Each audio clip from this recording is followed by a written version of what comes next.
Magandang araw sa inyong lahat, mga giliw naming taga-pakinig.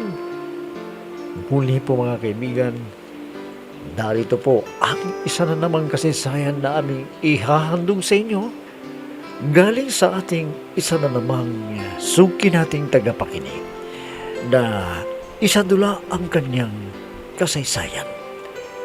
At ngayon mga kaibigan, narito po ang unang yugto ng liham kasaysayan na ipinadala ni Pia dito sa ating dulang Love and Memories.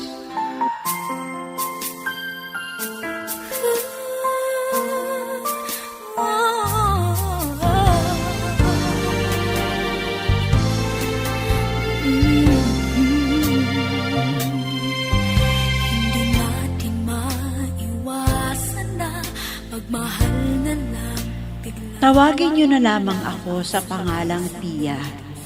Sumulat ako dahil nais ko rin maisadula sa radyo ang karanasan ko sa pag-ibig.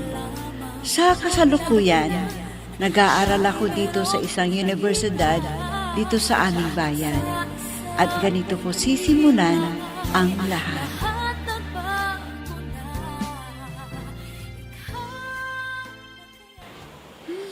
Ano ba naman to? Pahirap ng pahirap ang mga aralin. Pag nasa college ka na pala, ganito kahirap. Pero kailangan kong matyaga sa pag-aaral para hindi masayang ang sakripisyo ng aking mga magulang. Ano ba to? Naantok ako. Kung ganitong oras, maalinsangan. Kahit nasa aircon ka mainit pa rin. Ano kaya kung iidlip muna ako dahil may oras pa? Uy, Pia! Ano ba yung ginagawa mo dito? Aba, malapit ng oras ng susunod na klase natin. Halika na, para hindi tayo malate. Para malapit tayo sa harapan. Ha? Bakit sa harapan tayo uupo? Ano bang meron? At gusto mo pa yatang magpa-display ha? Bakit? May bago ba tayong instructor? Oo naman. Dahil si Mrs. Donna Amores ay nanganak na. Kaya may kapalit. At alam mo, gwapo yung sir natin. Oh? Parang artista ka mo. At ang daming may crush sa kanya. At isa na ako dun. Totoo ba yung sinasabi mo? Baka mapahiya ka lang pag nakita ko na hindi siya pwedeng maging nobyo. Anong nobyo ang sinasabi mo? Hoy, mag-aral ka muna, no? Bago mo isipin ang pakikipagligawan. Hanggang sa paghanga lang ako, no? Hindi ako makikipagnobyo hanggat hindi pa ako nakakatapos ng pag-aaral. Ay, ganun ba? Kung ganun, halika na para makita ko yung pinagyayabang mo na gwapo na magiging instructor natin sa susunod na klase natin. Kaya halika na! I'll be with you for the rest of my life. From the bottom of my heart I will. I'll always be with you.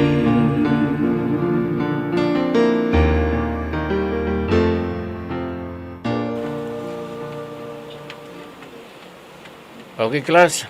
Time is up. Kaya bukas ay maaga kayo dito sa room ko. Malinaw ba? Yes, sir. At gusto ko na maging active kayo sa aking klase. Aba, totoo palang sabi ni Renren. Talagang hindi ako pwedeng magkamali. Type ko ang sir namin ito. Wow, kinilig tuloy ako. Kasi panay ang tingin niya sa akin. Type ko siya. Oh, Pia, ano bang ginagawa mo dyan? Tumayo ka na dyan. May klase pa tayo kay Ma'am Lerma. Dito pa tayo. Makikipagkwentuhan muna tayo kay Sir. Sira ka ba? Magsisimula na ang klase natin kay Ma'am Irma. Halika na. Ha? Ani? Oh, Pia, Ren, may problema ba kayo? Ha? Kwan po, sir. Wala ho. Oh, halika na, Pia. Sir, ang gwapo niyo naman. Salamat. Sige, iwan ko muna kayo at pupunta pa ako sa kantina. Ha? Ren, umalis na si Sir. Halika, sundan natin. At ililibre ko siya sa merienda niya. Halika! Minsan ng isang simpleng ngiti ay mayroong dala, isang tapat na hangarin at pangakong dakila. Hindi man ito pinapansin, minsa'y Bong, parang pagod na pagod ka ngayon Ano bang ginawa mo? Sana, huwag mo namang abusuhin ang katawan mo dahil hindi pa tapos ang ating anak sa pag-aaral niya. Hindi naman ako napagod ng gusto Pero tinapos ko na yung pagtatanim ng sibuyas para tamang-tama sa pagbebenta na mahalang presyo. Ay, sa bagay, maganda naman ang naisip mo dahil kunti pa lang ang nagtatanim ng sibuyas dito sa ating lugar. Dahil wala pa silang puhunan para ibili ng binhe. Oo nga, sa ganitong panahon mahal ang presyo ng sibuyas. Lalo na yung binhi at saka yung gagamitin para pamatay ng mga insekto na sisiri ng mga tanim. Ay, sana. Ay, swerte tayo sa mga pananim natin, no? Para makaipon tayo ng ibabayad ni Pia sa tuition niya at iba pang gastusin. Tama ka dyan. Mabuti yung anak natin at naiintindihan ang hirap ng buhay natin.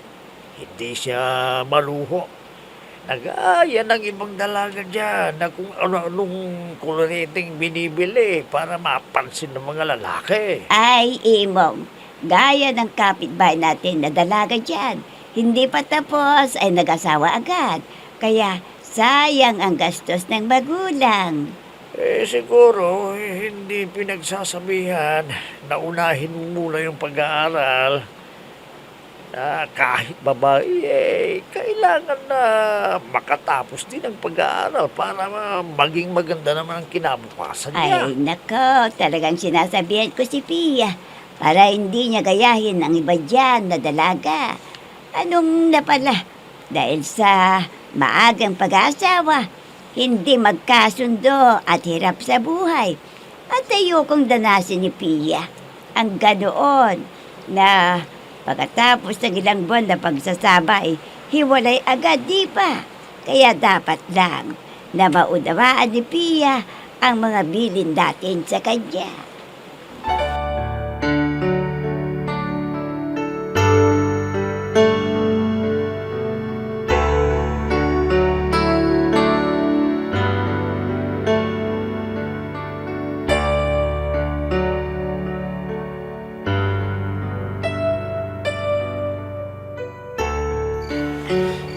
Kailangan ko mag-aral na mabuti. Ang gusto ko, mapansin ako ni Sir Dindo. Ang sarap siguro niya kapin dahil ang macho-macho niya at mukhang ang bango-bango niya at malinis kong manamit. Sana naman siya magiging kapalaran ko. Nalagkita, Sir Dindo. Hindi ako magsasawa na tingnan ang picture mo sa aking cellphone. Ay, Pia anak, malalim na ang gabi, batulog ka na. Opo, Inay. Tatapusin ko lang ang pagre-review ng leksyon ko. Sige, pero huwag kang magtatagal para hindi ka mapuyat, ha? Opo, Inay. Ano ba to? Hindi pa mapasok sa isipan ko ang nire-review ko. Ano kayang gagawin ko para mapansin naman ako ni Sir Dindo? Sana wala pa siyang nobya para magkaroon ako ng pag-asa sa kanya. Hindi bale. Ako na lang ang magpaparamdam sa kanya.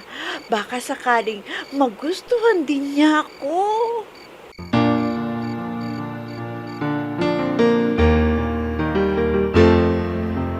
I'm so blessed I have you, 'cause you gave the world to me. You're my inspiration, the perfect one in my life forever. You make my life complete. Hoy, Pia, ano bang nangyayari sa'yo dyan? Nag-i-imagine ka, no? Ang dapat muna nating gawin ay mag-aral, hindi makipaglandian. Kasi mga bata pa tayo. Alam mo, kahit may crush ako o nagka-crush ako sa isang lalaki, hindi ibig sabihin nakikipaglandian ako. Kung hindi, gagawin ko lang inspirasyon. Totoo ba yan? Baka mamaya iiyak-iyak ka dyan pag nalaman mo na may nobya na pala yung crush mo. Eh ano, kung may nobya na siya, hindi ko naman aagawin. Gagawin ko lang inspirasyon. Ano ka ba? Huwag kang magkakaila. Kau pa, pag gusto mo, sigurado na mapapasa iyo. Kaya huwag mong gawing biro.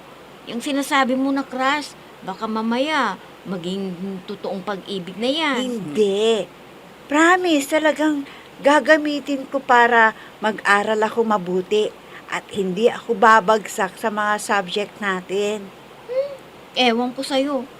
Baka sabi-sabi mo lang yung inspirasyon, pero nai-inlove ka na pala. Kaya mag-ingat ka ha. Baka samantalahin ang pagkahumaling mo sa kanya at ma-rape ka pa. Naku, friend, ang layo ka agad ng naisip mo, ha? Hindi naman ako magpapagagaga, no? Dahil sa class ko. Ang importante, may inspirasyon ako. Ganun yun, friend.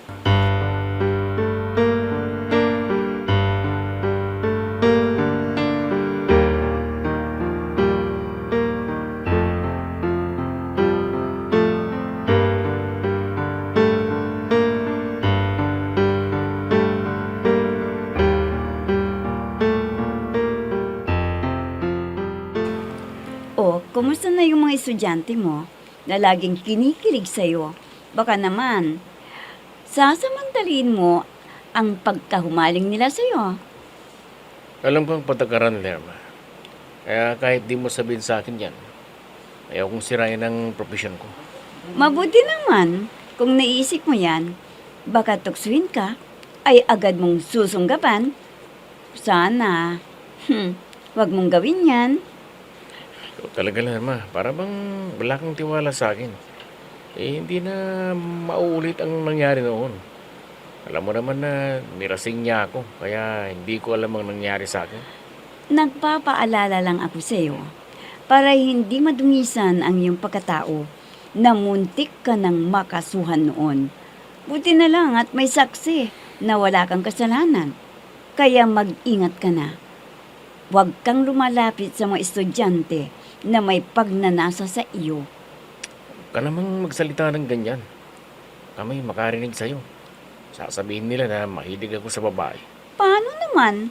Hindi mo iniintindi ang relasyon natin. Lagi mong sinasabi na lagi kang busy. Kailan ba tayo magpapakasal? Sinabi ko naman sa'yo, hindi pa ako handa. Wala pa akong ipon. Eh, bakit mo ka ba kasi nagmamadali? Eh, hindi naman nakukuha sa pagmamadali ang pag-aasawa. Kailangan na pag-isipang mabuti para maayos ang lahat ng ating gagawin. Baka may iniiwasan ka. O kaya may gusto kang iba. Kaya ayaw pang patali sa akin. Hindi ka ba kontento sa akin? May iba ka pang hinahanap? Naku, Lerma, ang dami mong tinatanong. Basta ang gusto ko ay pagtutuunan ko ng pansin ang trabaho ko. Hindi ang ibang bagay na makakaistorbo sa aking trabaho. Yun lang. Ha? Tindo?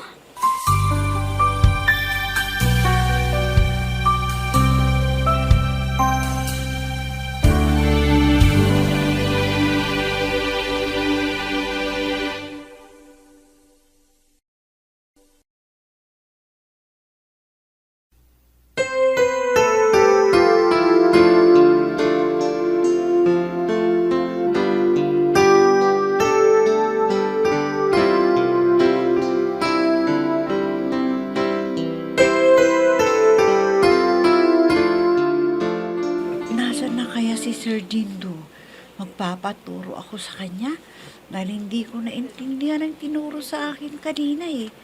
Dahil hindi sumiksik sa isipan ko ang tinuturo niya. Eh baka naman nasa opisina. o kaya nasa kantina. Ang mabuti, sundan ko na si Sir doon. Pero nakakaya na magpaturo kung nasa kantina man siya.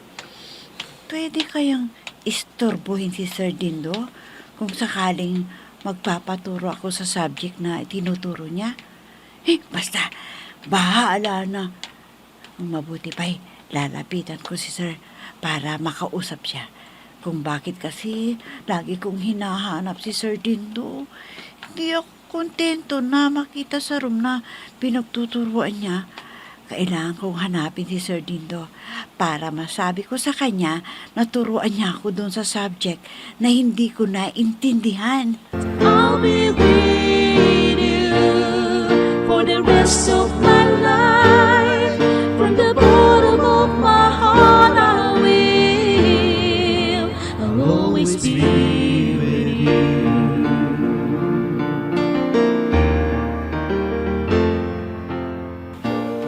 Wala pa yata yung anak natin eh. Anong oras na ba? Uuwi na. Pag-uwi na dito sa bahay ngayon yung dapat sana. Ay, hindi pa oras nag-uwian nila. Bakit? Ano akala mo ba? Oras na gayon. Ay, nako, madilim lang ang paligid. Kaya akala mo, hapon na. Dahil may dumating na bagyo. Ganun ba? Hindi ko alam na may bagyo pala. Dahil hindi naman ako nanonood ng TV. Kaya pala umulan pero mahina lang. Ay, oo naman, Ebong. Dahil panahon na nagtag-ulan. Kaya madalas na ang pag-ulan-ulan. Buti naman at hindi rito sa atin tumama ang bagyo, kundi sa ibang lugar na malayo dito sa atin. Nako, kahit sabihin mo man na malayo sa atin ay apektado pa rin ang lugar natin dahil tag-ulan na. Para naman hindi maalisangan ng gabi kapag natutulog tayo. Siya nga pala. Ito yung bangus na ibinigay ni Kumparing Damian. Naglabas pala siya ng kanyang isda. Libre na ang ulam natin ngayon. Sige, akin na. At nang malinisan para mailuto ko na. Ay, teka, ano bang luto gusto mo? Para makakuha ko ng kamyas o kaya kamates. Yan na lang ang pagluto mo para may mainit na sabaw. Kung kakain tayo. Eto, linisan mo na. Aba. Tatlo pala ito. Ang mabuti pa ay idain ko na itong isa para may baon na ulam si Pia at ng mga tipid at pangmerienda na lang ang ibibigay ko sa kanya. Araw-araw na lang pinapayuhan ng sarili na kaya ko pa lahat pwede pa magagandang alaala. Kausap ni Sir Dindo si Ma'am Lirma. Pero nakasimangot na lumabas sa kanyang opisina. Ano kayang nangyari sa kanila? May pinagtalunan siguro at napikon si Ma'am. At teka, alam ko na. Lagi pala na pinapagawa si Ma'am Lerma kay Sir Dindo. Siguro tumanggi, kaya hindi maipinta ang mukha sa inis niya. Hindi ko pansinin si Ma'am Lerma dahil minsan supladang dating niya. Ano ba to? Nagutom tuloy ako sa paghanap kay Sir. Ang mabuti pa, doon muna ako sa kantina. Hindi ko muna isama si Renren dahil may klase pa siya. Kaya pagkakataon ko na ito para kausapin si Sir dahil wala yung kaibigan ko at masabi ko kung ano ang gusto ko kay Sir.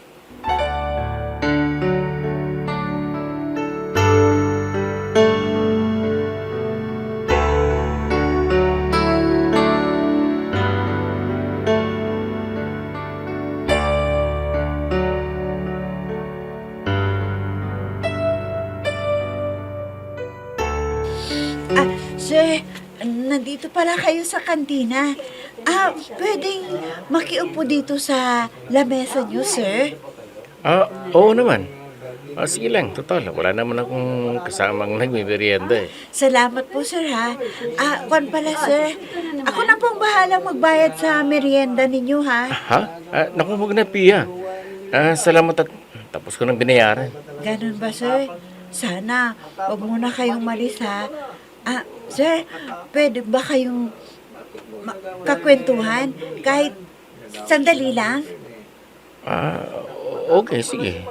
May oras pa naman ako para sa susunod kong klase. Salamat, sir. At sir, pwede ko bang malaman kung may nobya na kayo, sir? Oo naman, Pia. Meron na. At ako yun.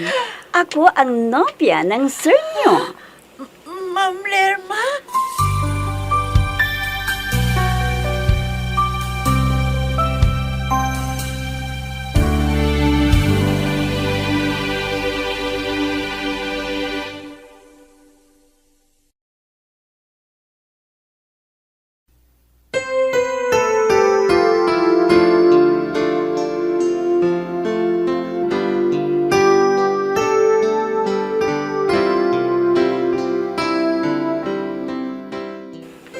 Ano kaya ang gagawin ni Pia sa kanyang nalaman?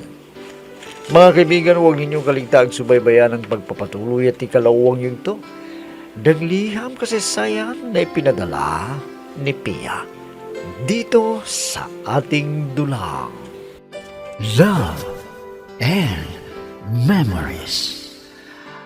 Mga nagbibigay buhay sa ating dula ay sina Mayra Abrihal Narnola, Susan Malikdem, Robert de Guzman, Yehuda Ismael, Eva Alcoriza, Jun Cabato, Ami Diaz, at si Oscar Ora. Technical supervision at musika ni Oscar Ora. Nilapatan ng tunog ni Robert de Guzman. Mula sa panulat at direksyon ni Ami Diaz. Love and Memories. Inihahandog sa inyo ng F3 Recording Studio para sa Pambansang Radyo ng Pilipinas, Bombo Radio, Philippines.